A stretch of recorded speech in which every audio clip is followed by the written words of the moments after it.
कि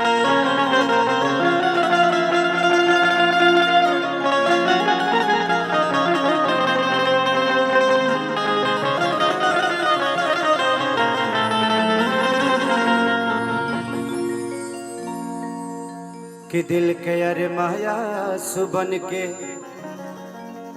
बहे लागल बा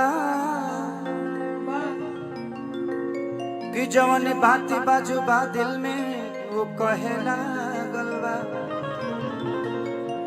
कि कहियो हल्का चोट लागे तो दर्द बहुते होते रहे रे। आज गोलियों के जख्म खेसारी सहे लागल बा। एक बहुत प्यारा सिंगर, दो लोग हैं, मैं दोनों का परिचय करा देना चाहता हूं कि मैं दोनों का फैन हूं, बड़े प्यारे हैं। आयो तार हम गाते गाते तार नामवे भूल जाइले। तार गाना इतना ना याद बा। इनका एक गाना बड़ा प्यारा में बहुत बड़ा, और एक बेंजू भी बहुत अच्छा बजाते हैं। ये कंपोजर भी बहुत प्यारे हैं, म्यूजिक डायरेक्टर भी बहुत प्यारे हैं और गाते भी बहुत प्यारे हैं, और मैं इनको बड़ा प्यार करता हूँ। देवानंद के लिए मैं चाहता हूँ कि एक जोरदार आप लोग ताली बजाइए ऐसे कलाकारों के लिए। और अरे बाप, संगीत को कभी पैर नहीं छूना चाहिए। आप संगीत हो और संगीत की गरिमा हो, हमेशा ऐसे ही बस लोगों के दिल में रहना सीखिए, पूरी दुनिया आपकी हो जाएगी। एक हमारे दीपू बाबा हैं, इधर आइए, आपको भी परिचय करा दो। शुरुआत में इन्होंने मेरे साथ मेरा हेल्प भी किया है, और हम दोनों भाई साथ में, जब मैं साजन चले ससुराल का सिनेमा कर रहा था तो हम और दीपू एक ही कमरे में रहा करते थे, और ये सुबह मुझे उठा के लेकर जाते थे जिम कराने के लिए। जिम नहीं, फाइट कराने के लिए। मेरे लिए ये इन्होंने खाना भी बनाया है, मेरे लिए इन्होंने चाना फुला के रखते थे कि भाई आएंगे फाइट करके तो खाएंगे। तो उसके लिए दिल से आपका योगदान है मेरे जीवन में। ऐसे ही भगवान करें और हम सब एक दूसरे के साथ ऐसे एंजॉय करें। कभी कभी ऐसे में ज्ञानी हूं नहीं, बट पता नहीं दुनिया ने इतना कुछ सिखा दिया है कि अब जुबान पे सिर्फ ज्ञान की बात निकलती है, कुछ बुरा बोलने का मन नहीं करता। और अच्छा है, दुनिया ही सिखाती है। अगर ज्ञान धरती पे है तो किताब पढ़ने की जरूरत है नहीं, बस दुनिया को पढ़ लीजिए, पूरी दुनिया किताब है। कि प्यार काल परसों के गइल ना रहे, भुला गइलू ऐसे जैसे भइल ना रहे। रोना मत बेटा, आप रोते हो तो मैं इमोशनल हो जाता हूं। रोगे, कंट्रोल करना। कि जहां जईबू तो जा,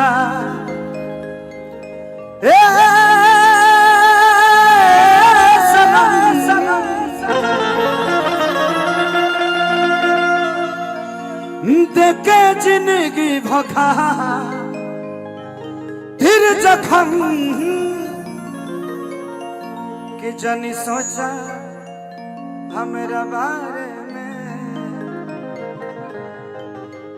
कि जनी सोचा हमरा बारे में, तोहरा खाती अब मोहिल ना रहे।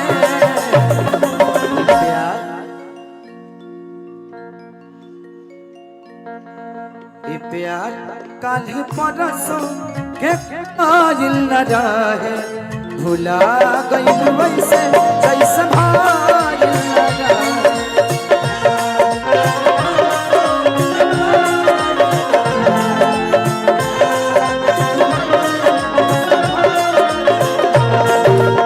प्यार काल परसों के आइल न रहे, भुला गइल वैसे जैसे भाई लगा।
प्यारा जी बबीता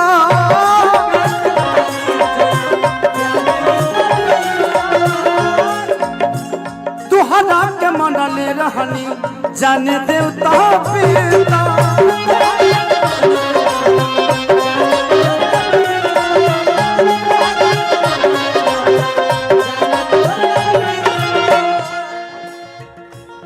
तेरी जिंदगी रंगीन मेरा सादा है, तेरी जिंदगी रंगीन मेरा सादा है, और तूने जो दर्द दिया है उससे मेरा प्यार कई गुना ज्यादा है। गंगा के पानी जैसा प्यार ही पवित्र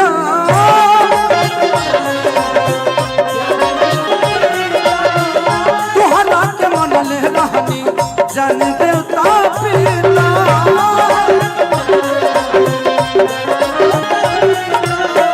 तुहरा के मन ले रहनी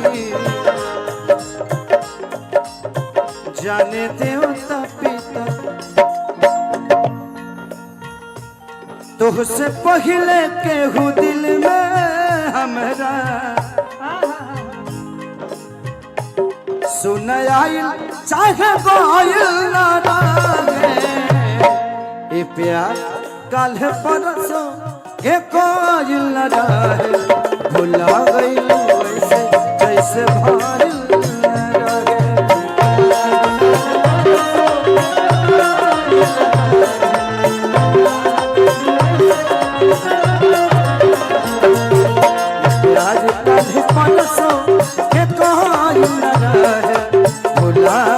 वैसे जैसे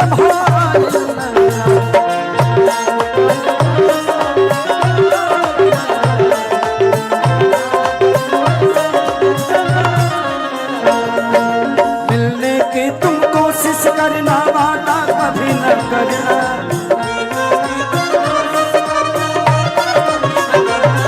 वादा तो टूट जाए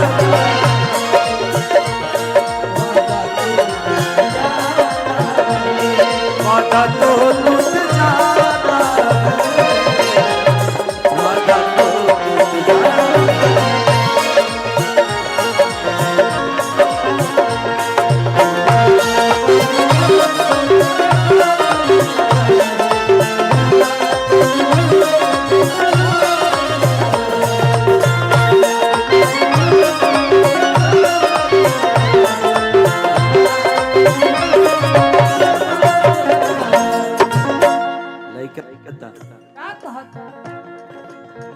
तुहके कमिलल जान हमके बदल के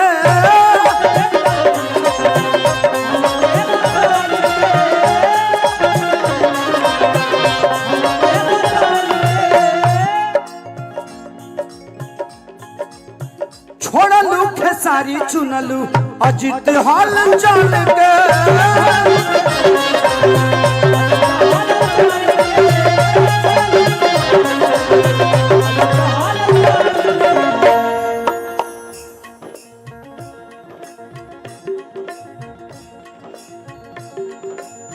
तेरे गम ने मुझे सबक सिखा दिया तेरा गम ने मुझे सबक सिखा दिया पहले तेरे प्यार में आवारा था साला इंसान बना दिया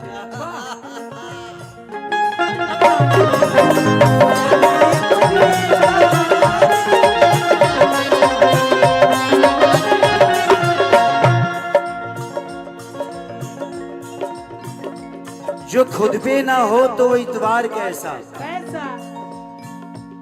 जो खुद पे ना हो तो वो इतबार कैसा जो दुनिया का हेल्प ना करे वो सरकार कैसा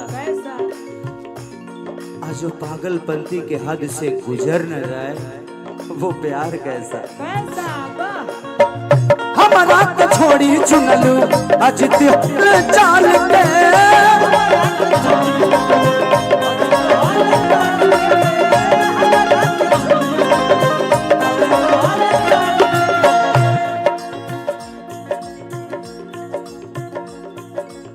तो के देखते दिल में अरमान जगा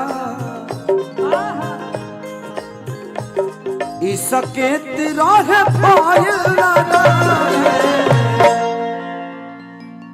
प्यार कल परसों के कायल लगा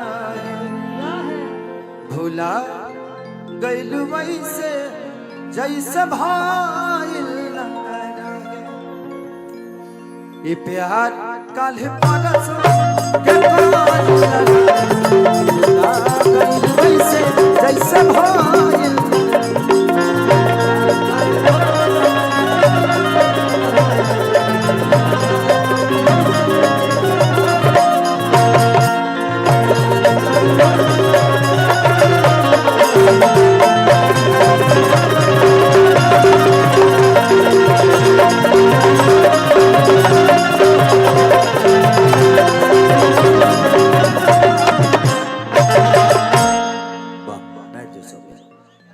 थैंक यू